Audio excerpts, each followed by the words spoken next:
Bienvenidos a Mi Espada es la Biblia. Acompáñenos a estudiar la poderosa palabra de Dios en este estudio bíblico. Bienvenidos a esta exposición bíblica. Imagínense esto por un segundo. Acabamos de salir del Jardín del Edén, cerrando el capítulo 3 de este libro inspirado. Y bueno, la gran pregunta que surge casi de inmediato es, ¿qué tan rápido se propagaría el pecado en la primera familia humana después de la caída? Increíblemente rápido, como veremos hoy al sumergirnos de lleno en el profundo texto de Génesis 4. Vamos a descubrir cómo esa naturaleza humana caída sale a la luz casi al instante, marcando un contraste eterno entre lo que es la obediencia por fe y la rebelión de las obras.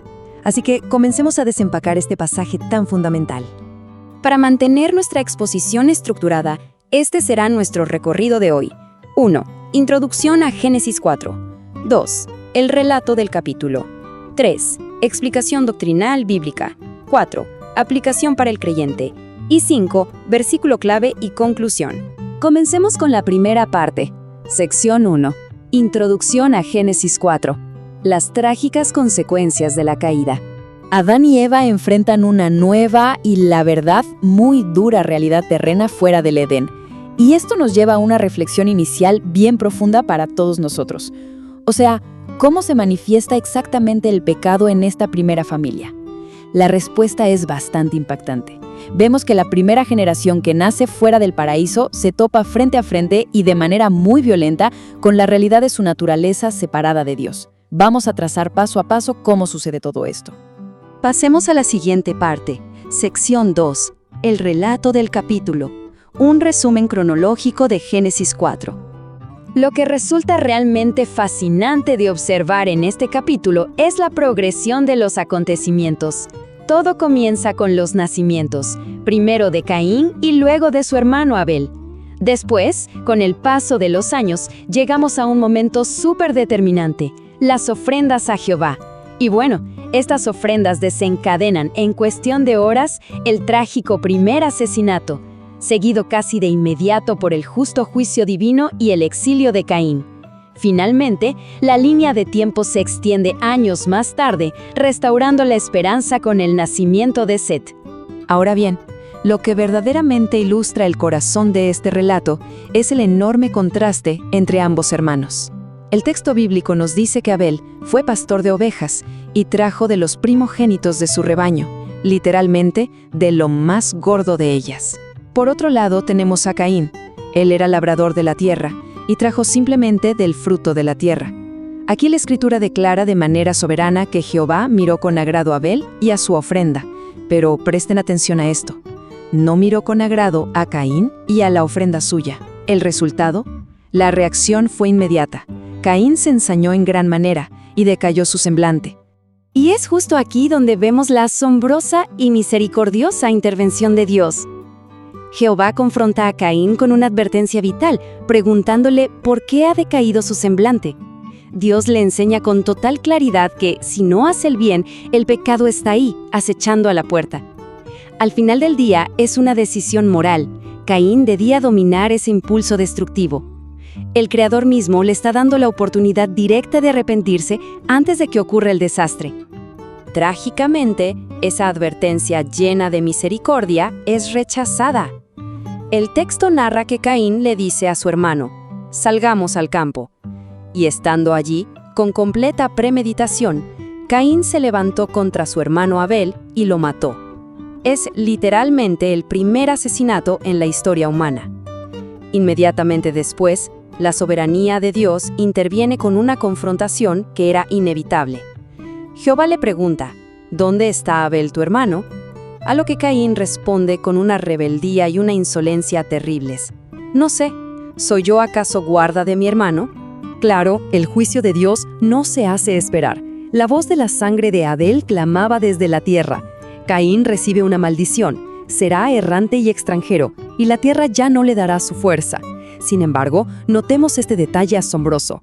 Cuando Caín se queja de que cualquiera que lo encuentre lo va a matar, Jehová le responde poniendo una señal en él para protegerlo.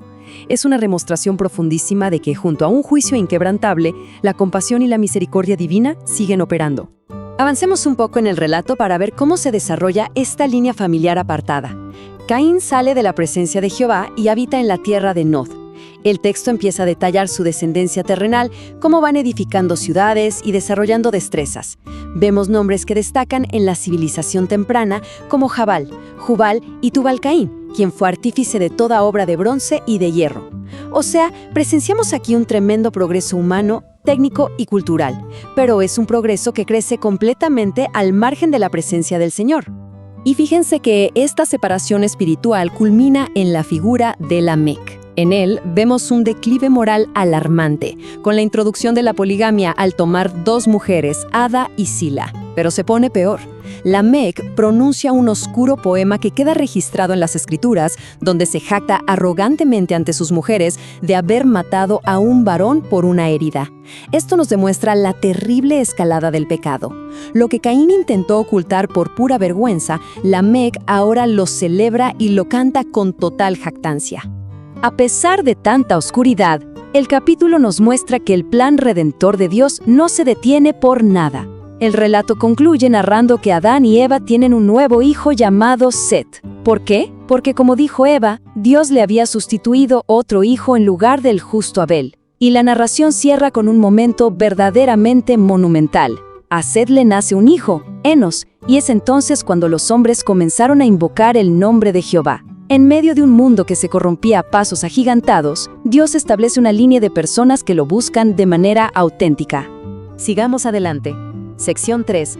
Explicación doctrinal bíblica. Verdades teológicas derivadas del texto. Todo este pasaje ilustra de manera súper vívida algunas doctrinas pilares fundamentadas exclusivamente en los eventos que acabamos de revisar. Primero, notamos la absoluta soberanía de Dios. Él ve la sangre derramada en el campo. Literalmente, nada escapa a su autoridad. Segundo, queda totalmente expuesta la naturaleza pecaminosa del hombre. Apenas una generación después del Edén, el corazón humano ya engendra homicidio y orgullo. Tercero, el texto establece la salvación por gracia operando a través de la fe. Y cuarto, vemos el perfecto balance, completamente inseparable, entre el justo juicio de Dios frente al pecado y su compasiva misericordia divina. Miremos bien de cerca este brillante contraste teológico sobre la salvación. ¿Por qué aceptó Dios a Abel y rechazó a Caín? Bueno, la doctrina bíblica de la salvación por gracia a través de la fe está justo en el centro de esto. El sacrificio de sangre de Abel fue aceptable porque se ofreció con fe en la provisión de Dios, reconociendo la necesidad de un sustituto sin defecto. Por el contrario, Caín trajo el esfuerzo de sus propias manos, el producto del suelo que ya estaba maldecido. La religión de las obras humanas siempre será rechazada por Dios. Solo la fe apoyada en la obra y provisión divina trae verdadera justificación. Y esta verdad se entrelaza muy íntimamente con la naturaleza de nuestro Señor. Este relato construye de una manera majestuosa la enseñanza sobre el juicio divino y la misericordia. Dios es perfectamente santo y no deja el pecado impune.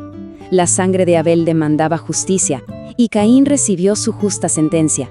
Pero en la misma respiración, la gracia soberana se manifiesta al poner una señal de protección sobre el homicida. Dios castiga justamente, sí, pero a la vez conserva soberanamente la vida. Entremos a la siguiente parte, sección 4. Aplicación para el creyente, viviendo la palabra hoy. La antigua narración de Génesis 4 nos habla directamente en nuestras vidas diarias.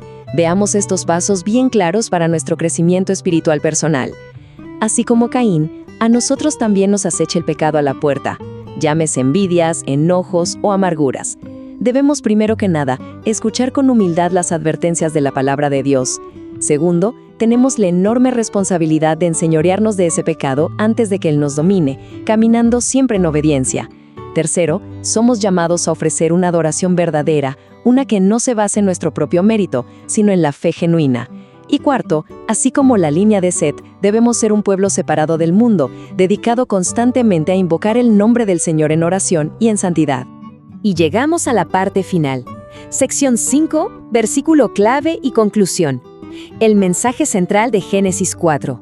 Leamos reverentemente la escritura en Génesis capítulo 4, versículo 7. Si bien hicieres, ¿no serás enaltecido? Y si no hicieres bien, el pecado está a la puerta. Con todo esto, a ti será su deseo, y tú te enseñorearás de él. Esta profunda instrucción de Jehová resume la lucha eterna de todo creyente. Subraya nuestra gran responsabilidad ante la tentación. El pecado tiene el deseo intenso de consumirnos, pero por la pura gracia de Dios y en obediencia a su voz, nosotros debemos enfrentarlo y dominarlo por completo. En resumen, la enseñanza central de todo este capítulo es un poderoso llamado a la obediencia y a la fe viva. No podemos acercarnos a nuestro Dios Santo a nuestra propia manera, ni muchísimo menos confiar en la justicia de nuestras manos. Tenemos que depender totalmente de su gracia y apartarnos del pecado que nos rodea constantemente. Que este relato nos impulse a meditar incesantemente en la palabra de Dios, revisando cada día la condición de nuestros corazones ante el Creador. Oremos. Padre Santo y Soberano, te damos profundas gracias por la claridad absoluta de tu Escritura. Te rogamos que nos concedas la fe necesaria para ofrecerte siempre una adoración que te agrade, despojada de todo esfuerzo carnal. Fortalécenos espiritualmente para que podamos enseñorearnos del pecado que a diario acecha la puerta de nuestro corazón y ayúdanos a invocar tu nombre con un corazón sincero y obediente. En el nombre de Jesús. Amén. Muchas gracias a todos por habernos acompañado en esta profunda exposición bíblica. Ha sido un tremendo privilegio escudriñar juntos el orden y la perfección de las Escrituras. Les animamos con todo fervor a mantener un estudio continuo y súper diligente de la palabra en sus hogares. Dejen que sus verdades eternas moldeen cada aspecto de sus vidas. Esperamos reunirnos nuevamente en una próxima explicación de la Biblia. Hasta entonces, sigan firmes y muy arraigados en la fe. Gracias por acompañarnos. Si este estudio fue de bendición para su vida, recuerde suscribirse, darle like y activar la campanita de notificaciones en nuestro canal de YouTube. Nos vemos en nuestro próximo estudio bíblico en Mi Espada es la Biblia. Dios les bendiga.